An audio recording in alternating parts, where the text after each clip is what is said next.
The blackout hit right at sunset, and for once, I was ready. My generator hummed proudly, lighting up my house while the whole neighborhood drowned in darkness. That hum was my anthem until Brenda showed up. The HOA president, clipboard in hand, glaring like she owned the sun. "Noise Ordinance 17B, she snapped. "Turn that generator off." I laughed. "It's a blackout, Brenda. My fridge and my sanity are essential," but she didn't care. 10 minutes later, I caught her creeping through my yard with a pair of garden shears gleaming under the porch light. Before I could stop her, snip. Silence. My house went dark, the hum dead.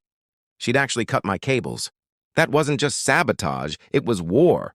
I stood in the dark, furious, then saw my reflection in the window. A neon vest, a hard hat, a clipboard. I wasn't Alex the homeowner anymore. I was Inspector Sterling, City Public Works. 4 minutes later, I marched outside like I owned the grid. Neighbors peeked from their windows as I barked fake jargon into my phone. "Yeah. Phil, it's a G7 feeder blowout. Dispatch heavy crew. Right on cue." A real utility truck rolled up, Apex Power and else. Light. Perfect. I intercepted. The foreman, Gus, before he could call anyone. "Finally," I said. "I'm Field Command. Substation fire reroute. Let's move." He hesitated. But I hit him with the perfect bluff. "We've got residents on oxygen and insulin." "We don't have time for protocol." That did it. Within minutes, I had a full crew digging in front of Brenda's lawn. Spotlights blazing, cables everywhere. She stormed out screaming, "You can't dig here!" I didn't even look up. "Ma'am, step back. You're in the contamination zone. Possible PCB leak." She froze, eyes wide. Even the cops who showed up left us alone after I told them we were city-authorized emergency. Repair. Then came the problem.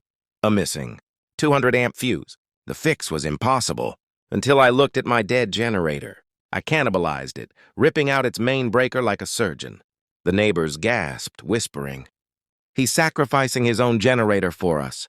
Minutes later, Gus threw the switch. One by one, lights flickered back to life up and down the street. The crowd cheered. Even the cops clapped, Brenda screamed. And when the real city manager arrived, he just sighed and said, "We'll pretend this was authorized." That night, the HOA learned a new rule. Never mess with the guy who rewired the block. Subscribe for more HOA justice stories.